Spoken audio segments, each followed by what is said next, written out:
So I'd like to start with a very brief discussion of my experience with the COVID virus, some very basic issues about the vaccination before we get into all our special guests who are here from your faculty at American University. So can we have that first series of slides?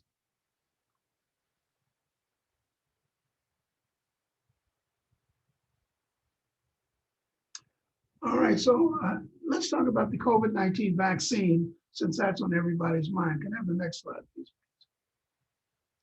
I'm an allergist who's practiced pediatrics and clinical allergy since 1977. Wow. I practiced pediatrics and allergy full time. I'm the past president of the National Medical Association and founded something called the African American Wellness Project, which is to empower people to deal with healthcare disparities. Next slide. The African American Wellness Project was founded over a decade ago to deal with what they call now health inequity. That's become a big term now because it represents the fact that certain populations in our system don't have the same level of health. The project is committed to informing ethnic minorities and other people about ethnic minorities and to take charge of our healthcare system in order to get the best healthcare possible. Next slide. My journey into COVID is very much like your journey into COVID. I had several questions. What is it? Where did it come from? Why did so many people die from certain communities? And how do we stop the spread? And I'm not going to go into any detail, but I do want to explain that this is a virus that originated somewhere in China. Maybe nobody's real certain about the spread, but they think it spread from animal to human. It's a coronavirus, and we know a lot about coronaviruses because coronaviruses have been around for a very long time and other diseases. So when it came time to deal with a coronavirus and make a vaccine, we already knew a lot about it, and so consequently, it was quick to make. It doesn't mean that because it was quick to make, that it's an inferior vaccine. What that means is that we already knew about the virus. There was already work being done on vaccines, and so consequently, to make a vaccine for this particular COVID-19 virus was not as difficult as it would be, and the process was sped up but not compromised. Why did so many people die from various communities? Well, I think that many people from the African American and Latino and minority communities were the first to encounter the virus before anybody knew it was a pandemic. They were driving the buses, working in nursing homes, working with schools, and doing other frontline things, which exposed them to the virus. In addition, because of what we call health inequity, which I just explained, that certain populations are less healthy than others, then a virus loves that. And so that because of those reasons, the early exposures and less healthy as a community, that's why those African-American communities, Latino communities were most at risk. And how do we stop the spread? Simply by washing our hands, wearing a mask, social distancing, and getting a vaccine. Next slide. And so today's experts are going to talk about returning to school in the face of COVID. First, Dr. Jacquelin Darby. She's a staff clinician at AAU Counseling Center, where she provides individual and group counseling service, crisis intervention services, and outreach services. Dr. Darby completed her postdoctorate fellowship at the American University Counseling Center before accepting a staff clinician position. Dr. Darby completed her ABA accredited internship at Howard University Counseling Services.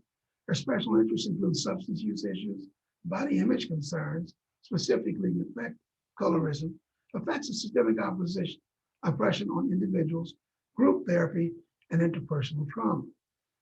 Our second speaker will be Monique Lenoir. She's a certified health and wellness coach.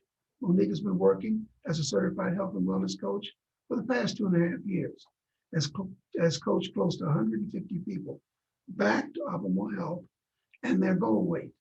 As a health and wellness coach, she teaches healthy habits for life and encourages, motivates, empowers, and guides clients on the path to optimal health and well-being and helps them to maintain a healthy lifestyle. She's also the executive director of the African American Wellness Project. And Claire Milliken, nurse practitioner, AAU Student Health Center. Claire Milliken is a psychiatric mental health nurse practitioner at the Student Health Center. She's been working at AU for 2 years. Claire went to Villanova University for her undergraduate and the University of Virginia for her nurse practitioner degree. Claire is grateful to be working at American University and absolutely loves working with American University students. Next slide, please. I'm not going to spend too much time on what a vaccine, but it's something that stimulates the immune system to produce antibodies exactly if they were exposed to the disease. After getting vaccinated, your own body makes immunity to that disease without having to get the disease first. Next slide. Frequently asked questions, does the vaccine make you sick? Some people do get fevers and chills and a little fatigue, but it doesn't last long. Will you test positive for coronavirus? No. If you already had the infection, should you get the vaccine? Yes, because the vaccine stimulates more antibodies. If you have a pre-existing conditions, should you get the vaccine? Yes, because you need to be protected as much or more than other people. And what about allergy to the vaccine? There have been a few allergy cases, but they have not been significant. No one has had major problems and they're easy to manage. Next slide. But here's what we're here to talk about. School after COVID, managing health and safety, reimagining schools to accommodate social distancing, wearing a mask is still a must, and execute the measures and controls that are specific to COVID-19. And the next final slide, life after COVID. And I think this is the big issue. If you're not vaccinated, you'd be at risk of the coronavirus infection wherever people gather, and the outcomes will be the same. By that, I mean, if you get the virus, many of you will not have many symptoms, but many people will either be hospitalized and many people will get into the intensive care unit. I'm afraid, and I think maybe a subject for some discussion at another time, that at points in time, there are going to be places that insist that you be vaccinated, either to travel or to come to events or other things. That's not the case now, but that's likely to happen. And now we'd like to go into the discussion of our first speaker, Dr. Jacquelin Darby.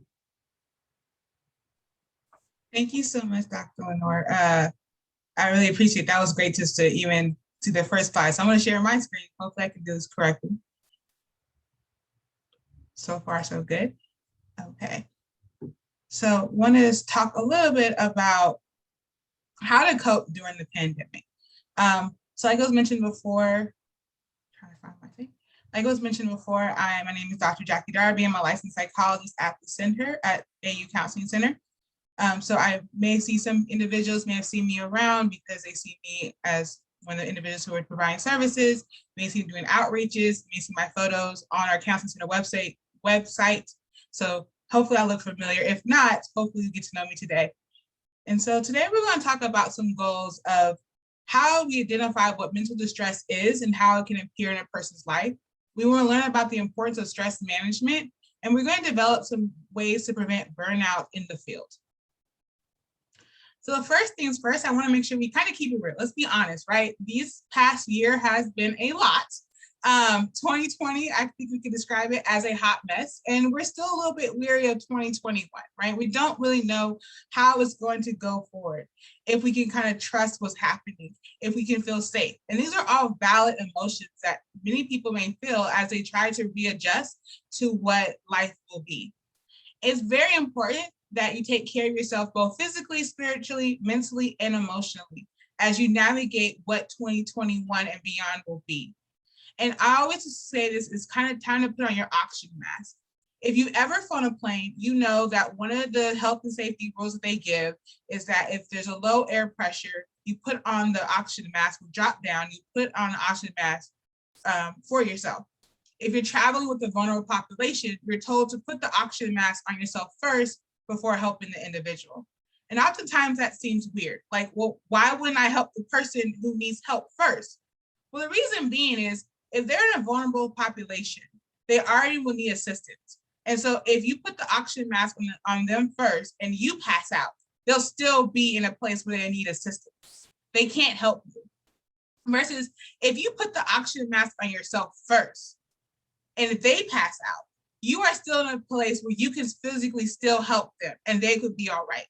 So I want to encourage throughout this whole presentation that you stop to take care and put your oxygen mask on yourself first, So you're able to help other people as you go out throughout your daily life. So first I want to talk about the difference between stress and distress. So stress is a general word that means something's going on. You always say like, oh, I'm so stressed. So I'm stressed. I'm just stress, right? Well, let's kind of demystify it a little bit. We do need a little bit of stress to function because if we don't have anything going on, we're basically asleep and then we're not functioning in the world. And it is a normal part of life to have a little bit of spice going on.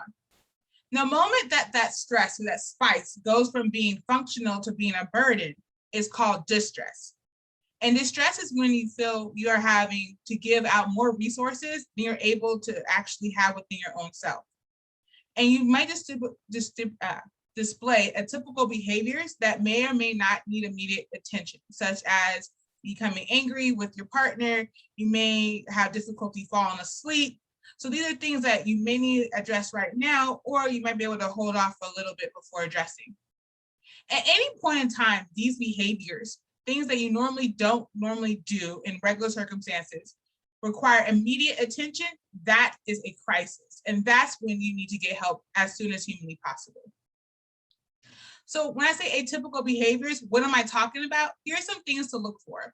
If there are changes in how you feel, how you sleep, how you eat, how you be able to concentrate, how you actually act in normal situations, there might be a sign that, hey, something's off and you may need to put on your oxygen mask. If you're having behaviors that are impacting your ability to function, so you're not going to class, you're not going to work, you're unable to have these long, meaningful conversations with friends or family members in terms of relationship dynamics, it might be time to put on the oxygen mask. If these changes in your behaviors impacting your ability to function or ability to work within a relationship are staying for a while, they tend to cycle in and out. So you might have moments where you're feeling really excellent and really good on top of the world, with moments where you're feeling really down and really low and you can't get out of bed.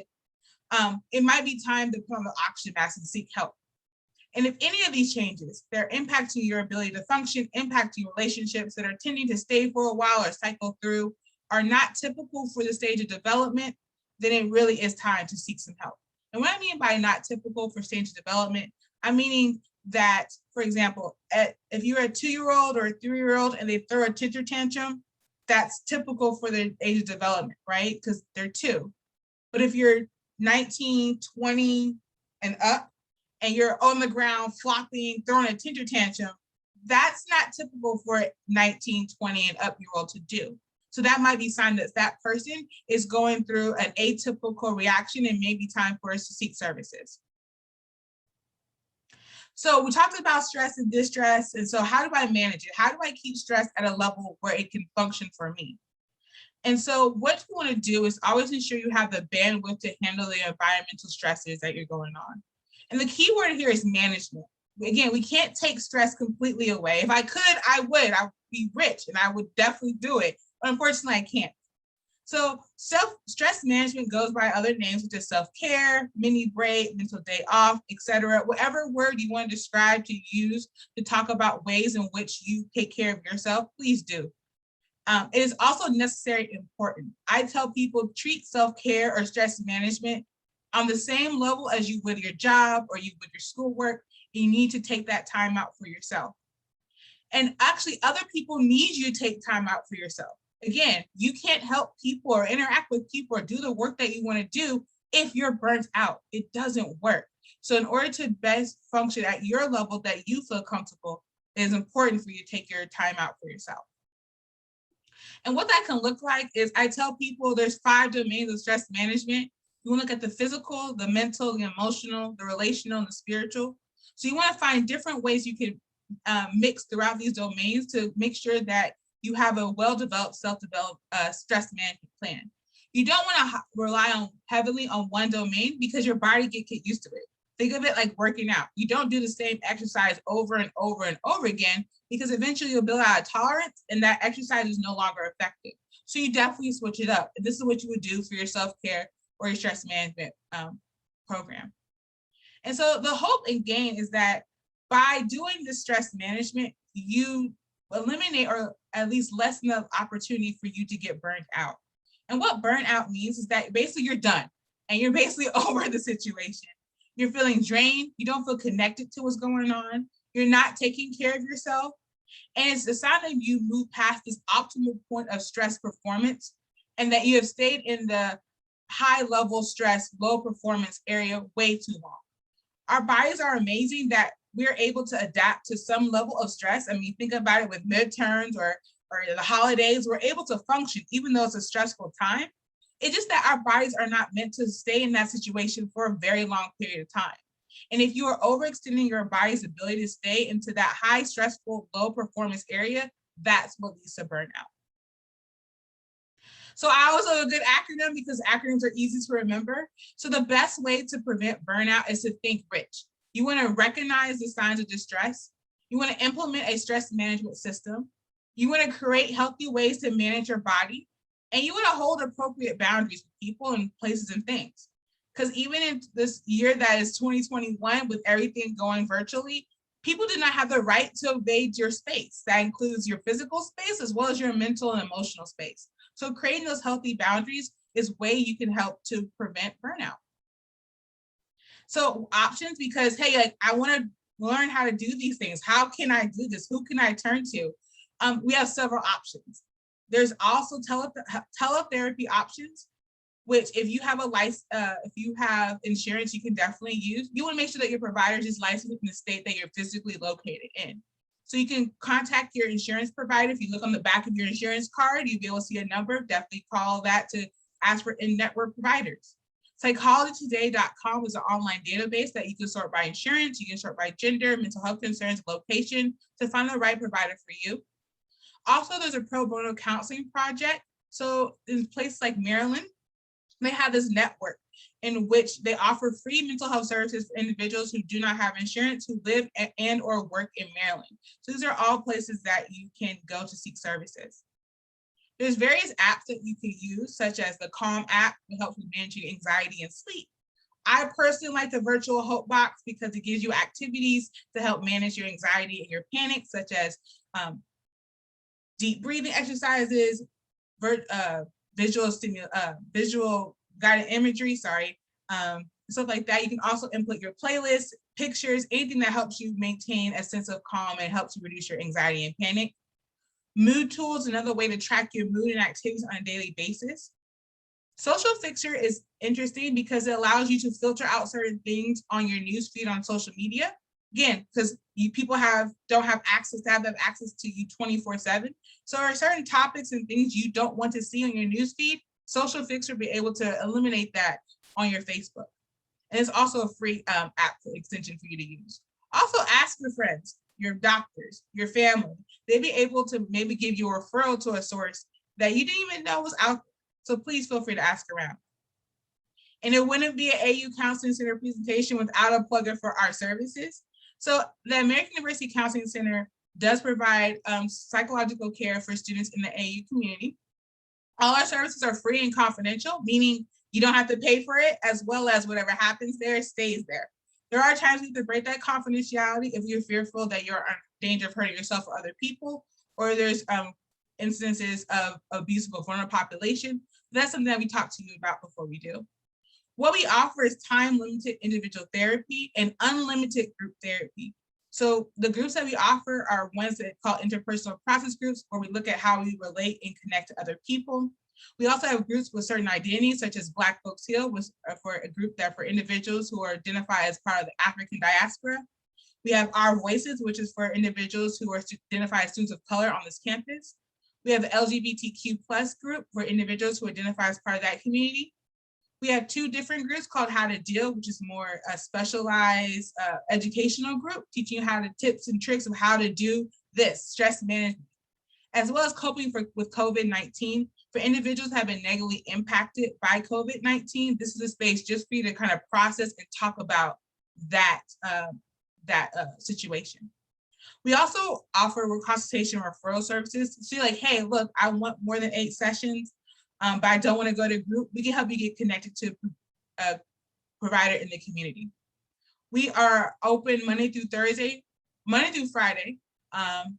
for Monday and Thursday from 9 a.m. to 6 p.m., Tuesday, Wednesday, and Friday from 9 a.m. to 5 p.m. We have urgent care hours, which are Monday through Friday from 2 p.m. to 4 p.m., meaning you can literally virtually walk in from those hours and you will be seen. We also have AU protocol services. That number is 202-885-7979. That will help you get connected to a licensed clinical practitioner 24 hours, 7 days a week. And it's not based on any type of location. The services that we provided are only available for students who are located in Maryland, Virginia, or DC, and that's due to the licensure laws out of our control. But if you're interested in starting that services, you can please schedule an appointment with us through our virtual waiting offices. You can also call our main number, and I'll give that number in the next slide for more information. So just to recap, we want to make sure that stress is a normal part of our life, and feeling distress or experiencing a crisis is not a normal part of life, and we want to make sure we seek services then. We want to make sure you take stock on how you are managing your everyday stressors and making sure you're in that optimal range of functioning. And that stress management or self-care is something that you need to be intentional about, and make sure you're taking boundaries to set care for yourself. When it comes to preventing burnout, we want you to think rich. And also the AU Counseling Center is here to help you, and we are open and we are seeing students virtually.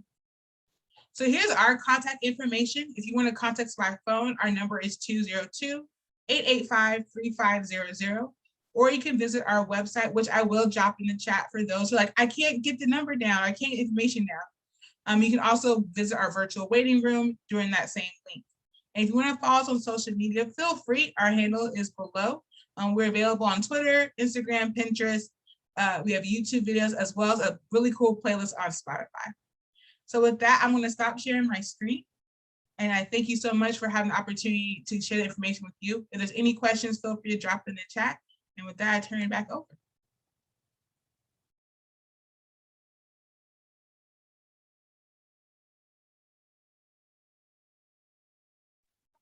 All right, so thank you so much, Dr. Darby. I'm Monique, and I'm a certified health and wellness coach. I actually attended American University several years ago, got my master's in the School of Communications, and I found myself being a 52-year-old mom who wasn't taking care of herself, and I decided to put myself first and become a certified health and wellness coach. So today I'm going to talk to you all about the 10 health and wellness tips to practice in the middle of a pandemic. First tip is everyone should greet the day with peace and practice mindfulness. Mindfulness and gratitude by spending time each day to say positive affirmations for yourself can help improve your mental health and your mood. So I encourage everyone to take a moment each day to think about things that you're grateful for and that bring you joy, and start your day off by greeting the day in thanks. The next tip I'd like to share, I don't have a control. Eat healthy and strengthen your immune system. So now more than ever, especially because of COVID, it's important to have a strong immune system. We all know that vitamin C and vitamin D and zinc are very strong vitamins that you should be taking. Vitamin D, especially right now with the weather, is the best to acquire through sunlight. So I encourage all of you to get out there. You can social distance, you can go to a park, you can go to the beach, but spend some time outside to get some vitamin D, as well as take your vitamins, eat leafy green vegetables and fruit, which are also beneficial to your health, and eat small meals throughout the day so that you can make sure that you're feeding your body regularly. Step 3, make sure that you exercise, move, or stretch each day. I know for me, every day I go for a walk because that helps to improve my mood. So staying active is the best way to keep our bodies healthy and also improve your overall well-being. Make sure that you get out each day, take a walk, go for a stretch. You can do something at home. Right now, there's a lot of Zoom classes that are available. Working out helps to lower your blood pressure, improve your circulation, keep your weight under control, prevent bone loss, and also try to engage in at least 30 minutes of physical activity each day, and you will definitely see an improvement in your mood and your attitude. Next tip, stay positive. You cannot have a positive life and have a negative mind. Work on building a positive mindset by reading or engaging in things that serve you well. When you have a positive mindset, you start your day off with gratitude, you feel better, and you will be ultimately healthy. So I encourage all of you just to stay positive. I know we're in the middle of a pandemic, and I know all of you have been social distancing and not being able to see your friends and engage in some of the same activities, but just remember that we will get through this, and you will get through it a lot better if you stay positive. Next tip is to optimize your surroundings. We know that people, places, and things in your surroundings can improve your mood. Again, go outside, make sure that you set up your home the way you want to set it up. If you're doing school remotely, set up your office, put pictures up that you like. Just make sure that you keep your surroundings in a way that bring you joy and bring you happiness. You can control your surroundings by just making sure that you take everything that you have that you're grateful for and things that you appreciate and keep those in your personal space to help improve your mood and your attitude. Next tip is to get a good night's sleep. 7 hours of sleep a night are required for optimal health. Getting a good night's sleep helps to maintain optional emotional and social functioning, and it also helps the brain to properly function. When it's time to go to sleep, make sure that you set yourself up for success. Try to turn off the TV. I think Dr. Darby said, don't look at the news, don't read any negative headlines, light some candles, listen to soothing music, maybe read a book or write in your journal, but make sure that you set up your surroundings so that you can have optimal sleep. If you do not get 7 hours of sleep at least a night, you are really doing a damage to and a disservice to your health. So really just try to make sure that you set yourself up for success by making sure that your environment is conducive for a good night's sleep. Next tip, which you've probably heard, is drinking lots of water and hydrating. So many people don't realize the benefits of water, but you should be drinking at least 64 ounces a day in water every single day. Water helps to regulate your body temperature, it helps to prevent infections, and it helps to get rid of toxins in your body. And right now you want to be optimally healthy. It also helps to boost your skin, your health, your beauty, and your digestive system. And it's essential to functioning properly and being healthy. So make sure that throughout the day that you're drinking lots of water, stay away from the sugary drinks, the soda, even caffeine, because caffeine is only a temporary fix, but water will give you the boost that you need all day long.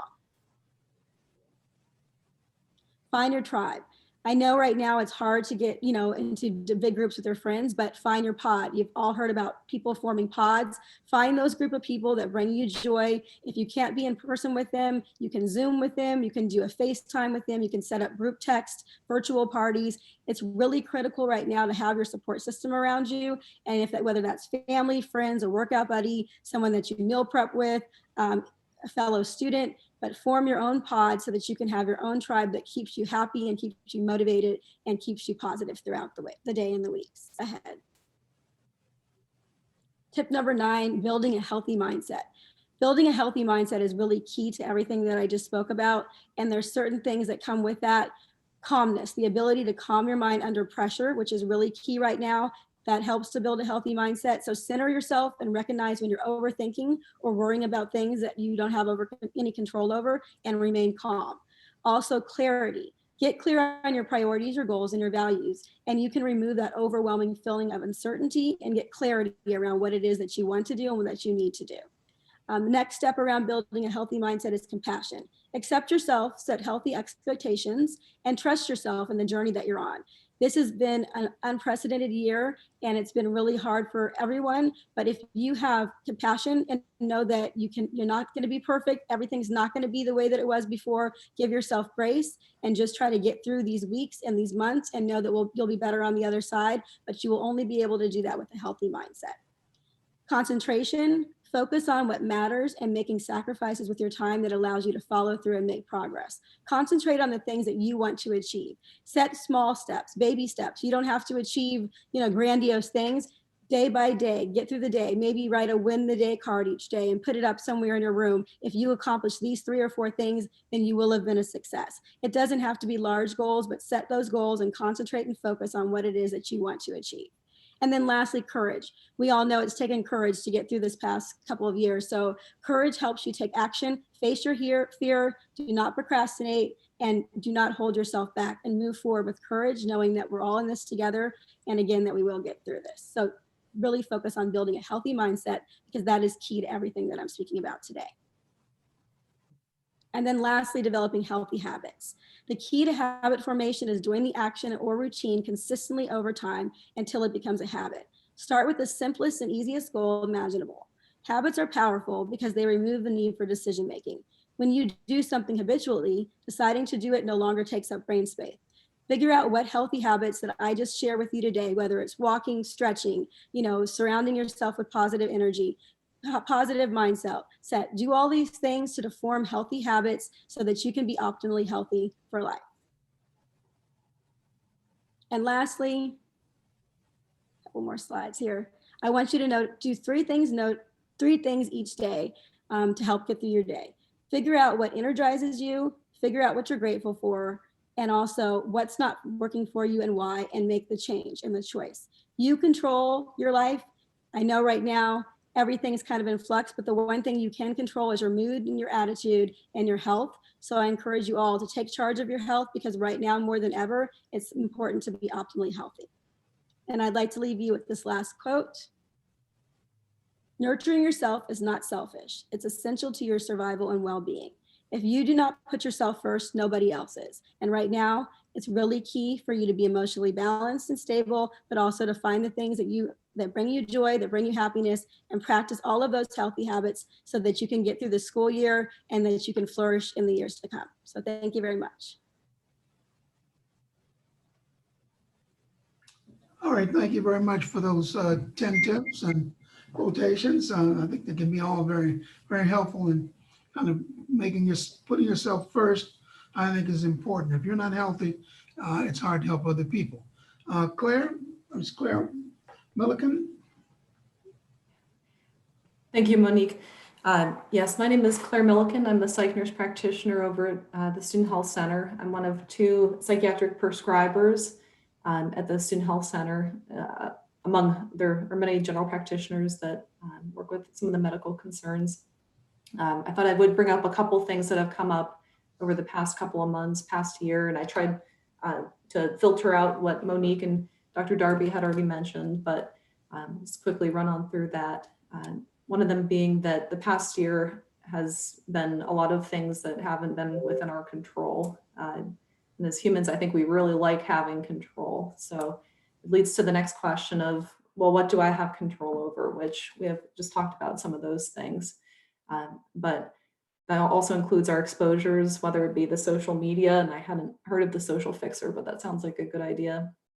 The news and people, who in our lives bring sunshine, who brings the rain, our expectations of ourselves.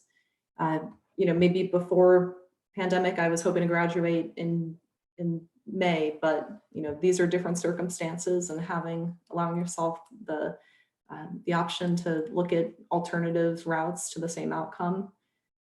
Expectations for the future that we don't have a lot of control over. Is there a particular outcome that I'm a little more tethered to that I don't have control over? Can I adjust that at all?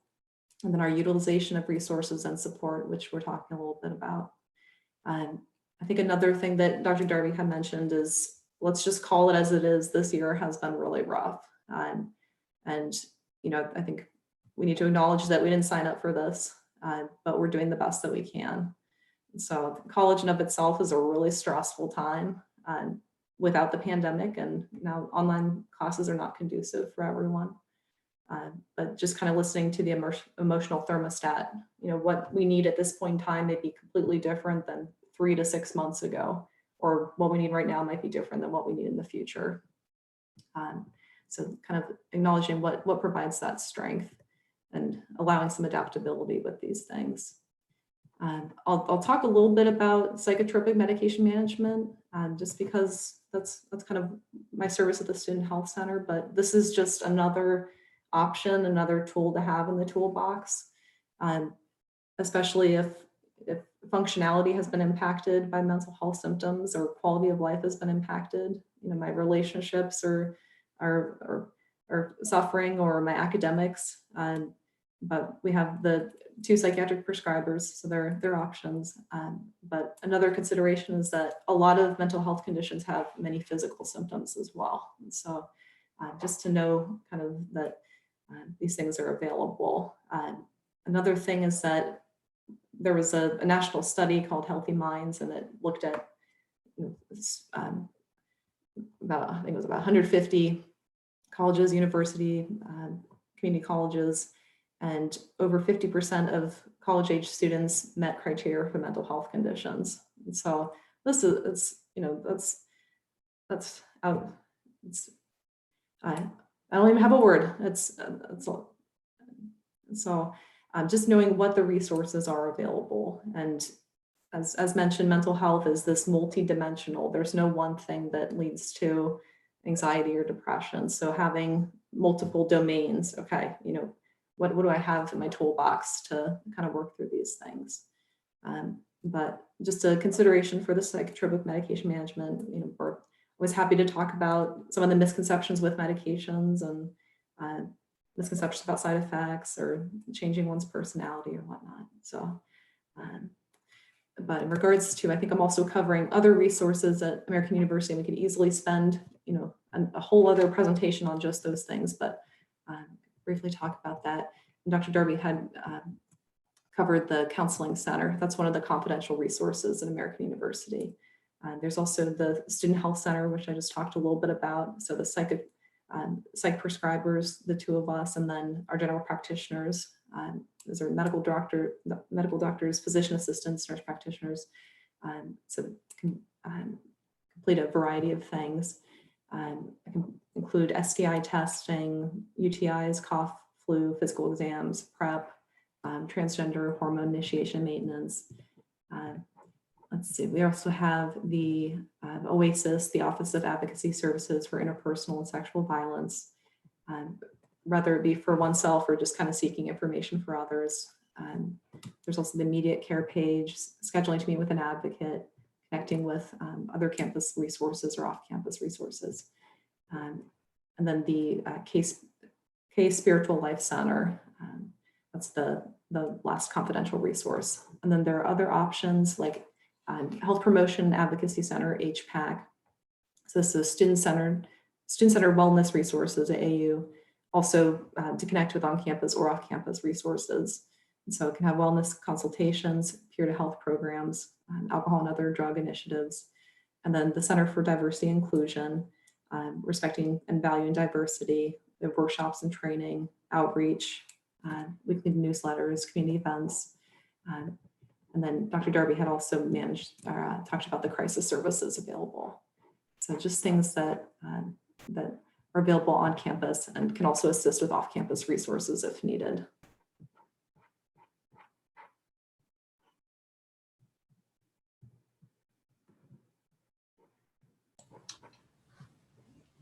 Okay, so is that your presentation, Ms. Milliken? Yes. All right, well, I think we've had some very, very good information. I think what you see is that American University is uniquely qualified to help any student who is having difficulty, or just to give you some of the principles that you can use for self-help. I think this session has been recorded and will be referenced. And I think we may have a few questions. I don't know how you want to handle that.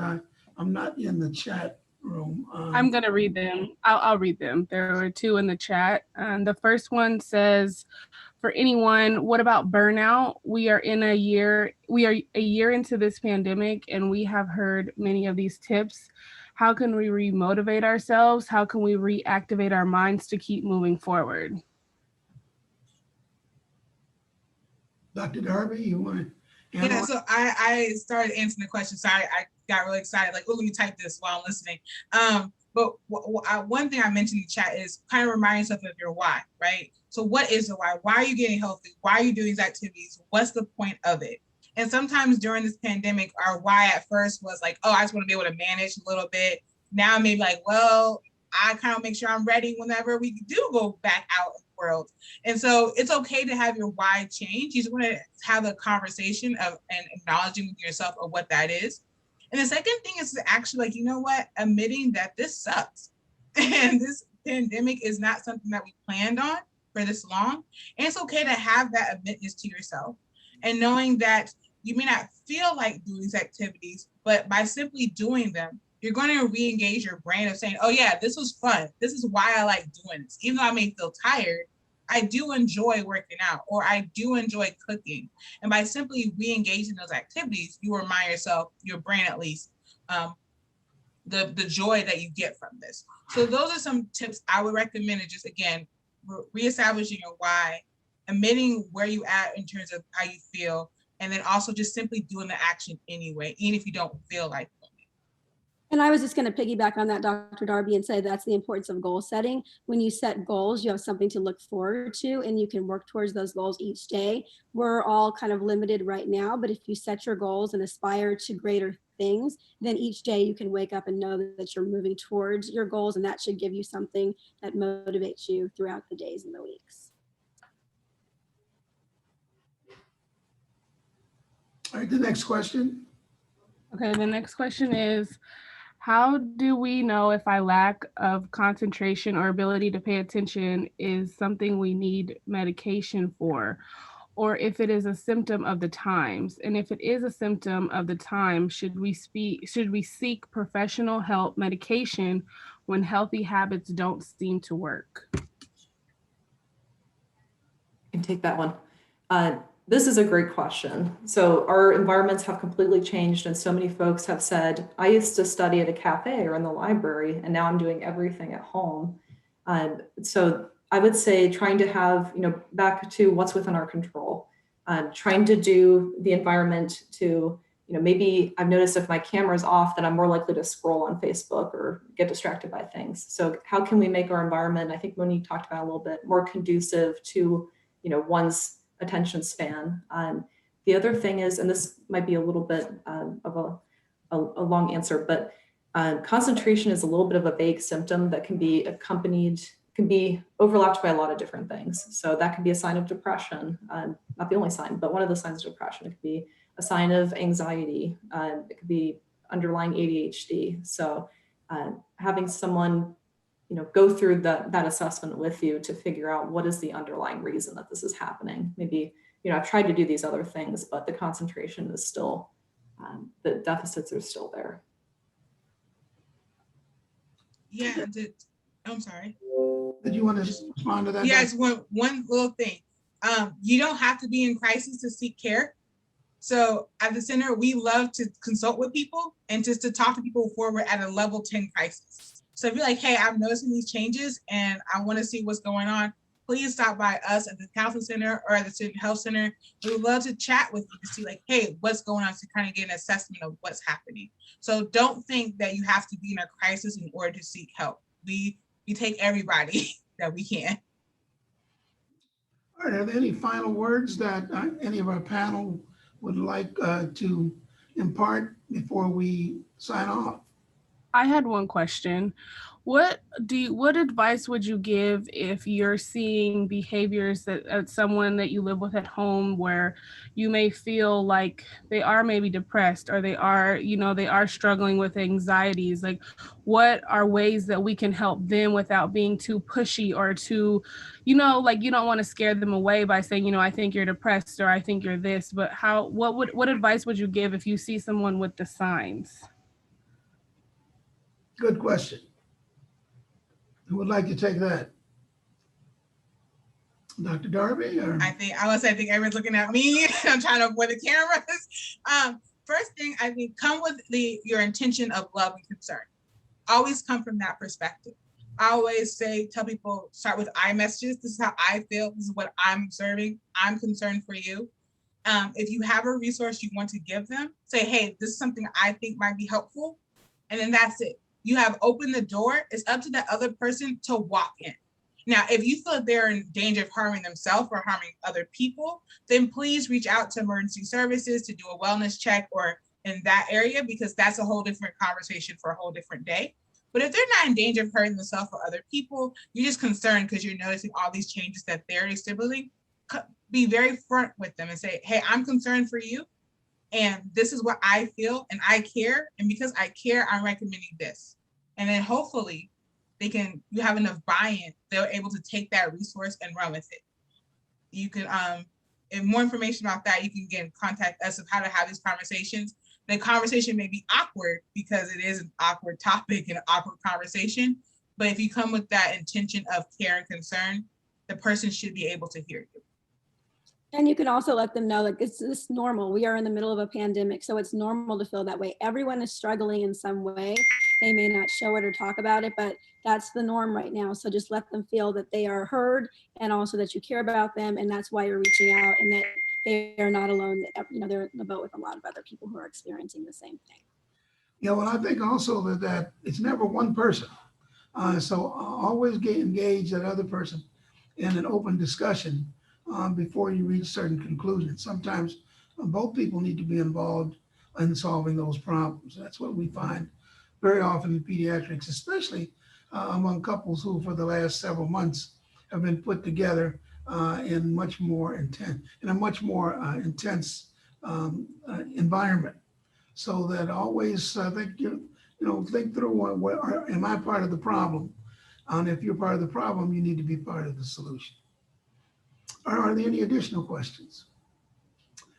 All right, well, I'd like to thank everybody for joining us. It's very clear that American University has a very robust service for students who are interested in reducing stress or having problems or simply want to discuss the situation.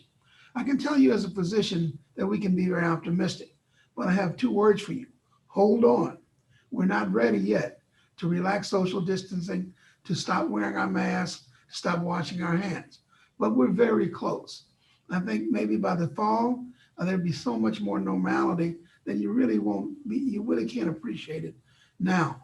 I think we reached the precipice, and if we all do what we're instructed to do by the science, I can almost guarantee you that next semester will be much more normal than it has been over the last year. So thanks to the School of Public Affairs for allowing me to dip in and be involved in this discussion. The African American Wellness Project, as I've said through our school initiatives, have really been pushing for in-person learning rather than Zoom learning. But obviously things have to be taken into consideration. I'm very hopeful and thanks to Ms. Odom that this will be available, this discussion will be available to other students and that you share the information that you've gotten here today. So thank you very much for allowing me as a peripheral member of the American University community to be involved, and hopefully we can do something like this again.